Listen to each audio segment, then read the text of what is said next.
Hi, everyone, and welcome to the new episode of the Futural podcast. Today, we will talk with Keke van der Wal from the Netherlands, passionate about writing, speaking, and societal dynamics. Welcome, Keke.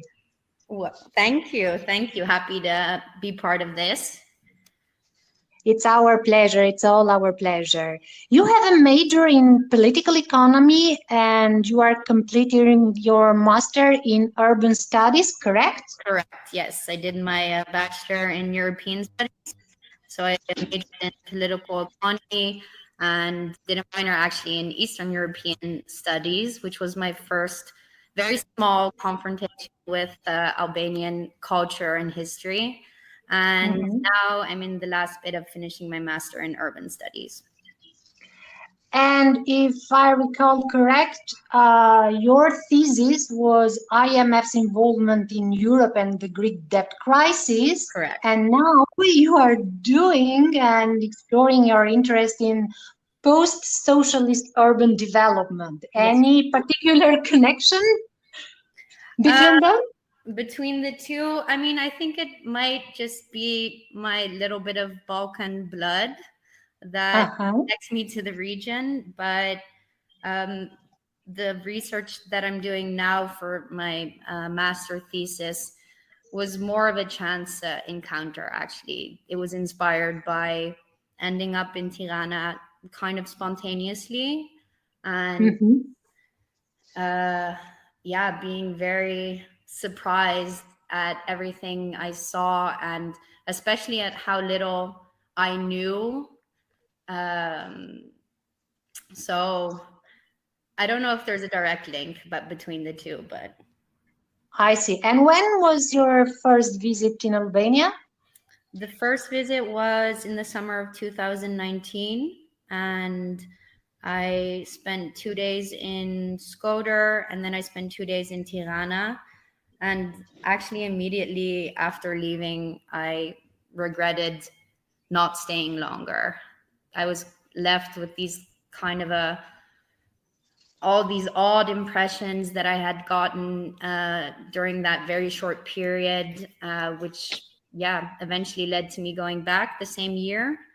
In December, I went back for 10 days. And then finally, I went back in 2020 and stayed for almost 14 months, I believe.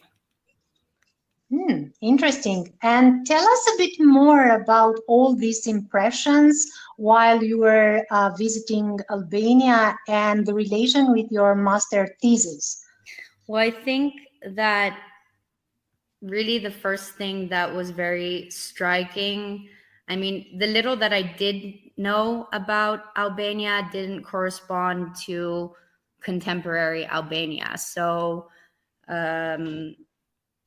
I think that I was kind of caught off guard that there was such a modern capitalist presence, this kind of a colorful, chaotic palette, this mix of architectural typologies, Ottoman, communist, mixed with design architecture, very interesting like public spaces, modern cafes. So there was just so much going on that it was very apparent that Tirana must have gone through a very rapid development. So that was kind of the starting point for me to look at how has this this urban development been happening. And that's when I found out that there's this very interesting kind of a relationship between creativity and urban transformation, which of course is also linked to the political career of, your current Prime Minister, Edi Rama. And also knowing still the very, persistent stereotypes there are about Albania in the West and in other places. It's apparent that there are also very high stakes in, the images that would circulate of a place, and how coming from this, identity vacuum, post-socialism, that the physical environment of a city is very much related also to, building these new identity structures and senses of belonging.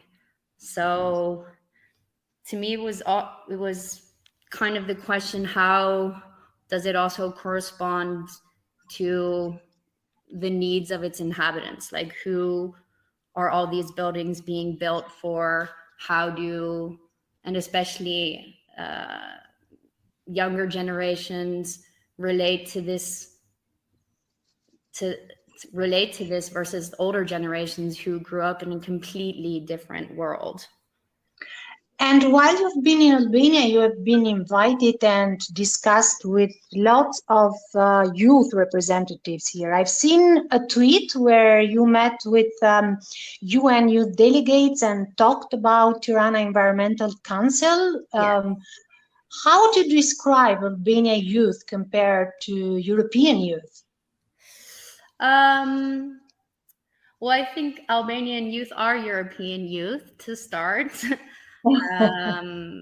And I think that maybe there's this sense of eagerness and willingness to prove that we are also, we are not, Albanians, I'm saying we because I almost feel like I am one right now, but the difference is not as big as what these what the stereotyping is making a lot of people believe who have no confrontation with any kind of a history or cultural information about Albania or the Balkans at large.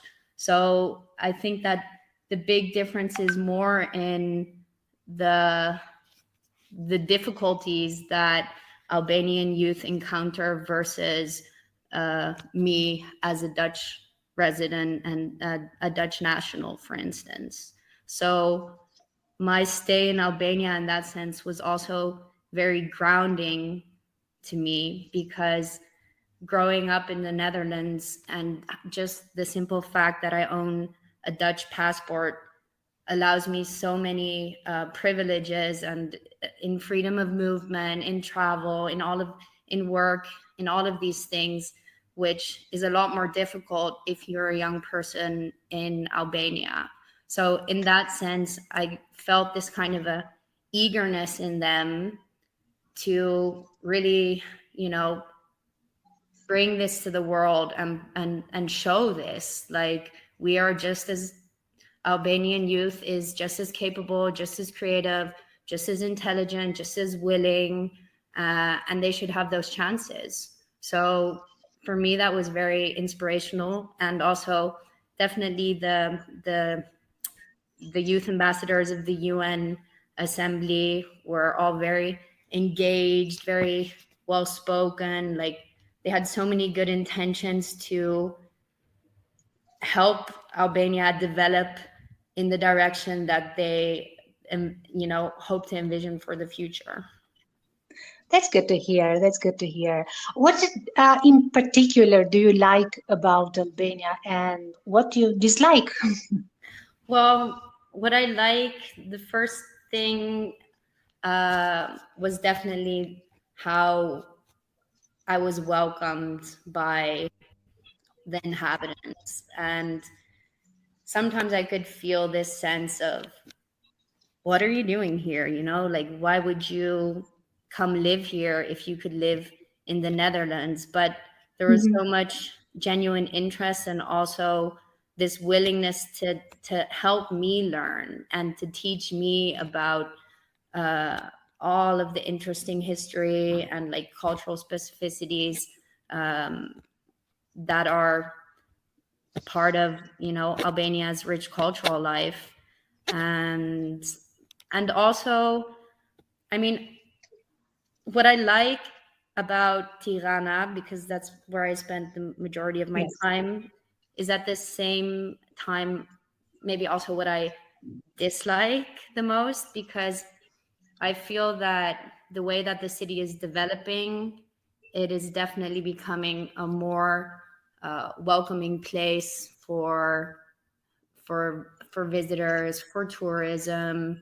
I think there's a lot of positive developments that are creating a nice environment for the younger generations to grow up in. At the same time, you have to question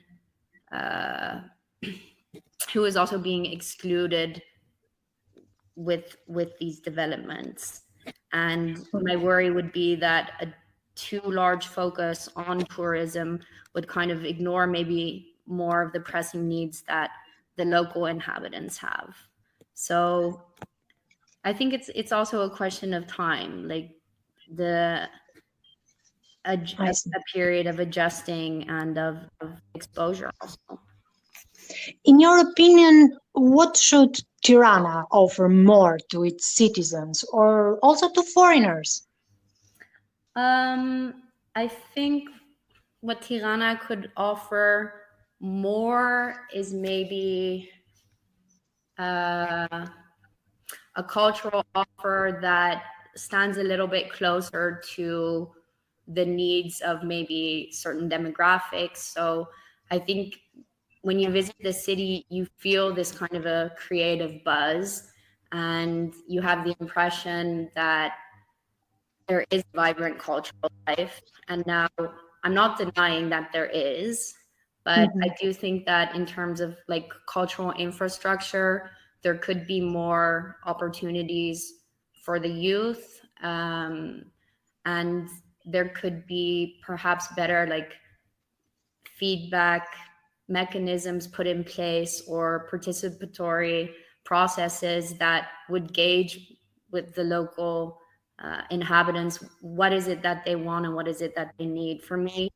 it's very hard to give one defining answer about that. I see. But you think that Albania is an ordinary post-communist country, or it is unique and worth the interest of the experts like yourself? Oh, it's definitely unique. Definitely. I mean, you can see the processes that are occurring in Albania that occur similarly in different post-communist economies, like this building craze that came post-communism is of course very easy to explain, because it accompanied this need for a new identity. So if you look at, I also traveled in Macedonia, you see the same thing, like the capital is just this very modern place with very new buildings that have only been put in place recently, but it has its very own history and it's like its own path dependency. So I think that Albania is unique in the sense that compared to other countries in the Balkans or Western Balkans, it was more on trend with global trends at an earlier point than other countries. So Edi Rama's first interventions at the beginning of the 2000s very much echoed this kind of a trend in global urban policymaking that was definitely earlier than in other countries in the region. And why, or I don't know if it might sound like a broader question, but why urban development is important in your opinions? And you are talking specifically about economic and cultural urban policies. Yes. For a country like Albania, a post-communist country. Well, I mean, for Albania, Tirana is like, as one of the UN Youth Ambassadors described it himself, he's like the Republic of Tirana. It's kind of this world on its own almost, that is still distinct from a lot of the other cities, smaller cities in Albania. In that sense, the development of those smaller regions is as important and shouldn't be overlooked by focusing all of your attention on a capital city. But of course, the capital city is the main attraction point. It's kind of the entry point to become familiar with a different culture. It should reflect in some way what the country as a whole is about. And as you know, like, it's a global thing that cities are growing and urbanization is increasing. So there are a lot of questions that come with that. And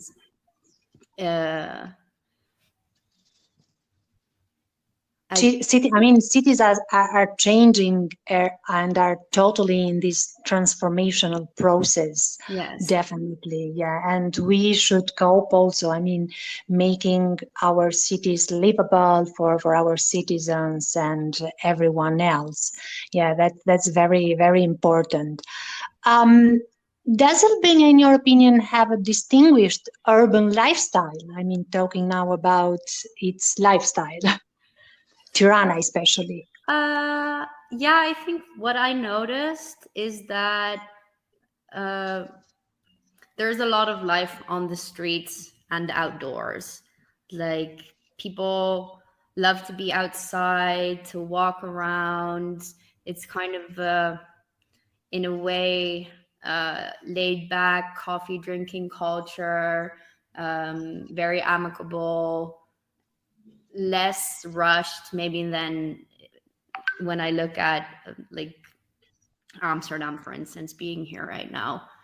And there's also just a very kind of a personal element to commerce also, since there's not a lot of these huge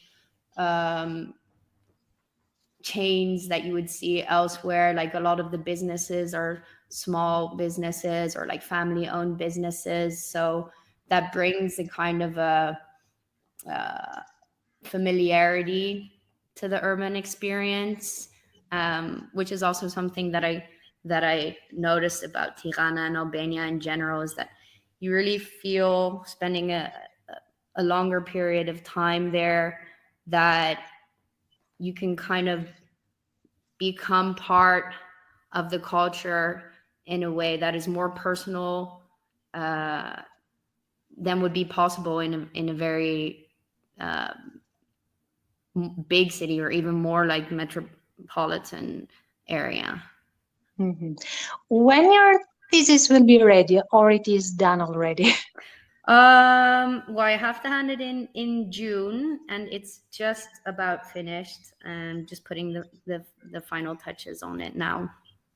Oh, congratulations. Are you planning to present it also in Tirana?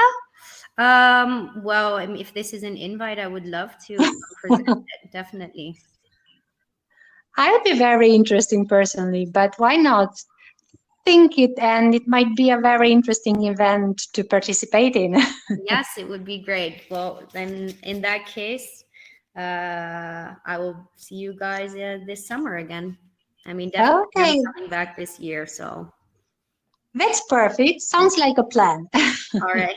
Thank you, Matilda.